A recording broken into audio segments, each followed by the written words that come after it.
Welcome back to Lakers News Fan Report, your go-to destination for the latest updates, breaking news, and deep dive analysis on our beloved Los Angeles Lakers. I'm here to bring you the stories that matter, the moves that count, and the insights that help us understand where this franchise is headed. And trust me, what I'm about to share with you today is something that's been brewing beneath the surface, something that could fundamentally reshape how we think about this Lakers roster moving forward. The Western Conference right now is an absolute war zone. Every single night, teams are battling it out, and the margin between making the playoffs and missing out entirely is razor thin. We're watching the Denver Nuggets still operating like champions, the Oklahoma City Thunder emerging as a legitimate powerhouse, the Minnesota Timberwolves building something special, and don't even get me started on how loaded teams like the Clippers and Suns have become. This isn't the West of 5 years ago where you could coast into the postseason with mediocrity. This is a conference that demands excellence, depth, and strategic precision in every single decision you make. And that brings me to where the Lakers stand right now. We've got LeBron James still playing at an otherworldly level, defying age and expectations night after night. We've got Anthony Davis putting together one of the most dominant two-way seasons of his career. Austin Reeves has developed into a genuine third option who can create, score, and make winning plays. But here's the reality that we need to confront head-on. This roster, as currently constructed, has some glaring weaknesses that prevent us from truly competing with the elite teams in this conference. Rob Pelinka knows this. The coaching staff knows this. And I guarantee you, LeBron and AD know this better than anyone. When you're watching film, when you're going through game tape, when you're experiencing these losses against the top-tier teams, the deficiencies become painfully obvious. We need more perimeter defense. We need more depth. We need players who can step up when the stars need rest or when injuries inevitably hit. And most importantly, we need to maximize every single roster spot because in today's NBA, having even one player who can't contribute meaningfully in meaningful minutes is a luxury we simply cannot afford. Now, let me take you through something that's been discussed in basketball circles, something that's generating serious conversation among analysts who follow this team closely. The Lakers made some decisions in the offseason that, at the time, seemed reasonable enough. They had to make choices about which young players to keep, which veterans to retain, and how to structure the roster for maximum flexibility and competitiveness. But as we're now 50-plus games into this season, some of those decisions are being reevaluated. Some of those choices are being questioned. And some of those roster spots are being examined under a microscope. Here's something that might surprise you. The Lakers currently have players on their roster who are not contributing to winning basketball in any meaningful capacity. I'm not talking about veterans who are having down years. I'm not talking about players who are injured and working their way back. I'm talking about roster spots that are essentially dormant, occupied by players who aren't part of the rotation, who aren't getting meaningful minutes, and who aren't positioned to help this team achieve its championship aspirations. And when you're the Los Angeles Lakers, when you're trying to maximize what could be the final years of LeBron James' legendary career, every single roster spot matters exponentially. Let me give you some context about the salary cap situation because this is crucial to understanding the constraints that Pelinka is operating under. The Lakers aren't the Brooklyn Nets of a few years ago with unlimited financial resources to throw at every problem. We have real cap limitations. We have luxury tax considerations. We have hard decisions to make about how we allocate our resources. This means that creativity becomes essential. This means that finding value in unexpected places becomes critical. And this means that being willing to make tough decisions, even uncomfortable decisions, becomes necessary for the greater good of the franchise. There's been talk around the league about Austin Reeves potentially being the Lakers' most valuable trade asset. And yes, Austin is phenomenal, and trading him would be extremely difficult to justify given what he brings to this team. But here's the thing that people aren't discussing enough. There are other assets on this roster that could be moved to address our needs without gutting the core of what makes us competitive. There are pieces that could be leveraged to bring in the kind of perimeter defenders we desperately need, the kind of depth players who can give us quality minutes, the kind of veterans who have playoff experience and know how to win when it matters most. And this is where things get interesting, where the conversation shifts from theoretical to practical. The trade deadline is approaching fast. Teams around the league are evaluating their situations, deciding whether they're buyers or sellers, determining which players are untouchable and which ones are available for the right price. And the Lakers, sitting right in that middle ground where we're good enough to compete but not good enough to feel truly confident against the best teams, need to be aggressive. We need to be proactive. We need to be willing to make moves that improve this team's championship odds, even if those moves generate controversy or discussion. Let me talk about Jordan Goodwin for a second, because this is actually really relevant to where I'm going with this. The Lakers waived Goodwin in the offseason to make room on the roster. At the time, the organization decided that keeping certain younger players made more sense from a developmental and strategic standpoint. But here's what's happened since then. Goodwin has been thriving with the Phoenix Suns. He's contributing to a surprisingly competitive team. He's providing exactly the kind of defensive intensity and hustle that we could use. Meanwhile, some of the players we kept instead of Goodwin haven't exactly seized their opportunities. They haven't forced their way into the rotation. They haven't proven that the decision to retain them over a proven contributor was the right call. This brings me to the heart of what we need to discuss today, the core issue that's generating serious debate among Lakers analysts and insiders. When you draft a player with the 55th overall pick, expectations are naturally calibrated differently than if you drafted someone in the lottery. Late second-round picks are, by definition, projects. They're players with potential who need time to develop, who need G League seasoning, who need patience from the organization and the fan base. But there comes a point where you have to make an honest assessment about whether that development is happening, whether that player is on a trajectory that justifies keeping them on the NBA roster, and whether the opportunity cost of that roster spot is worth it.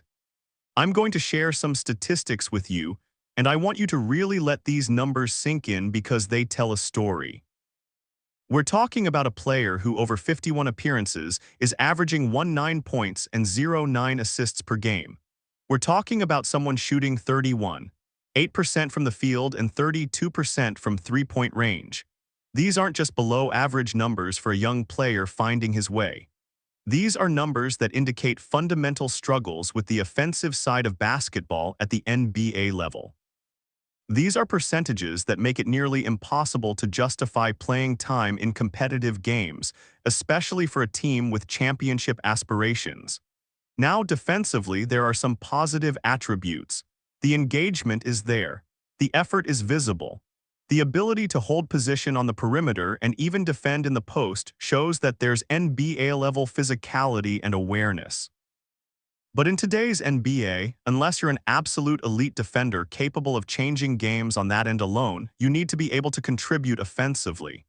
You need to be able to space the floor. You need to be able to make simple reads as a playmaker. And right now, those offensive capabilities are simply not there at an NBA level. Here's where this gets complicated, and I want to address this directly because I know what some of you are thinking. Yes, we're talking about the son of LeBron James, arguably the greatest player in basketball history. Yes, there's an emotional and historical component to having a father-son duo on the same team. Yes, there's marketing value and storyline appeal to that narrative. But at the end of the day, the Los Angeles Lakers are a business. We're an organization built on winning championships, on maximizing every advantage, on making decisions that increase our probability of hoisting banners. And sentimentality, as beautiful as it can be, cannot be the primary driver of roster construction decisions. Bronny James was selected by the Lakers with that 55th pick in the 2024 NBA Draft. The USC product came in with questions about his offensive game, but there was hope that his defensive instincts and basketball IQ inherited from his father would translate quickly. That hasn't happened yet. Through 51 games, the production simply hasn't been there. The shooting percentages are alarming. The playmaking hasn't developed as hoped. And most critically, there's been no indication that he's on the verge of a breakthrough that would change the calculus of his NBA readiness. What we're hearing from analysts who cover this team closely is that the Lakers need to seriously consider moving on from Bronny before the trade deadline. Now, let's be realistic about what that means. Bronny doesn't have immense trade value. He's not going to be the centerpiece of a deal that brings back a star player. But in the right package, with the Lakers' expiring contracts, there's potential to upgrade roster spots that currently aren't contributing to winning basketball.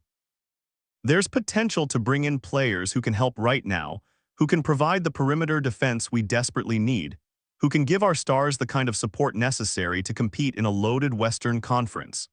The cap situation makes this challenging, no question about it. Pelinka has to get creative with how he structures any potential deals. But the Lakers have several expiring contracts that could be attractive to teams looking to create cap flexibility for the summer. We have the framework to make moves that improve this roster without sacrificing our core. The question is whether the organization has the courage to make tough decisions, to prioritize winning now over storylines and sentiment. Think about where we are as a franchise right now. LeBron is playing at an MVP level at nearly 40 years old, but we don't know how much longer this version of LeBron will be available to us.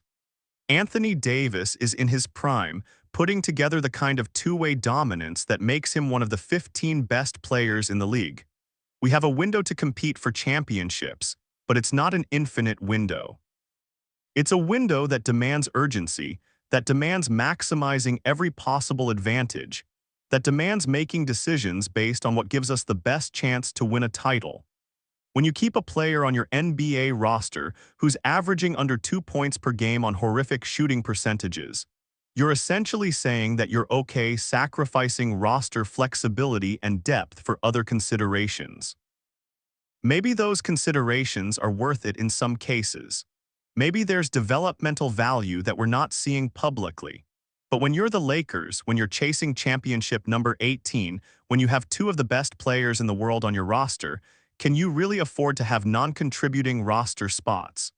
Can you really justify keeping players who aren't ready to help you win now when there are proven contributors available who could fill those roles immediately? I want to be clear about something. This isn't about disrespecting Bronny James as a person or a player. This isn't about saying he won't eventually become an NBA-caliber player. This is purely about roster optimization and championship probability. It's about making the hardest decisions for the right reasons. And sometimes, the right decision for both the player and the organization is to move on, to find a situation where that player can develop without the pressure of being on a championship-contending team, and to open up roster flexibility for the contending team to actually contend at the highest level. The Western Conference isn't going to get easier. The Thunder are young and hungry. The Nuggets have championship experience. The Timberwolves have elite defense and versatility. The Mavericks have Luka and Kyrie clicking. Every team we might face in the playoffs has dangerous weapons, has depth, has players 1 through 15 who can contribute in meaningful minutes. We need to match that.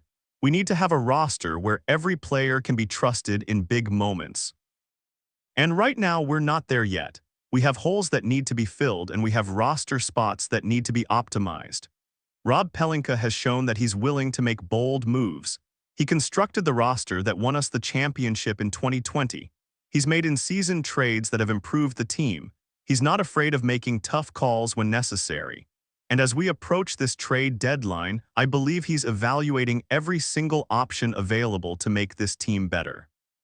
That includes looking at every asset, examining every potential deal, and being willing to make moves that might generate short-term criticism, but increase our long-term championship odds. Here's my honest assessment as someone who loves this franchise and wants nothing more than to see us compete for titles. We need to be ruthless in our pursuit of excellence. We need to make decisions based on production, not potential. We need to maximize every resource available to us. And yes, that might mean making uncomfortable decisions about players who have compelling personal stories or emotional connections to the franchise. But at the end of the day, when we're celebrating championship parades down Figueroa, nobody's going to remember the tough roster decisions that got us there. They're going to remember the banner, the trophy, and the joy of winning it all. So here's where I want your input, Lakers Nation. Do you think the organization should consider moving Bronny before the trade deadline if it means bringing in players who can contribute to a championship run right now? Or do you believe the developmental value and long-term potential justifies keeping him on the roster despite the current production levels? I genuinely want to hear your perspectives on this because it's a complex issue with valid arguments on multiple sides. Drop your thoughts in the comments below and let's have a real conversation about the direction of this franchise. As a die-hard Lakers fan myself, I'll be honest with you about how I feel. It breaks my heart to even discuss moving on from Bronny because the father-son storyline is magical. It's unprecedented. It's something that transcends basketball in many ways. But my love for this franchise and my desire to see LeBron and AD compete for championships while they're both at this elite level outweighs everything else. If moving Bronny opens up a roster spot that allows us to bring in a perimeter defender who can guard the Lukas and the Stephs of the world, if it gives us depth that prevents us from collapsing when injuries happen, if it increases our championship odds by even 5%, then I think it's a move we have to seriously consider. This isn't easy, but winning championships never is. If you found this analysis valuable, if you want to stay updated on every Lakers development, every trade possibility, every strategic move this franchise makes, make sure you smash that subscribe button and hit the notification bell. Lakers News Fan Report is your home for in-depth analysis that goes beyond the surface-level takes you get everywhere else. Share this video with your fellow Lakers fans because these conversations matter, and the more informed our fan base is, the better. I'll be here breaking down every angle, every possibility, every move as we push toward the trade deadline and beyond. Let's get Banner 18, Lakers Nation. Let's do whatever it takes.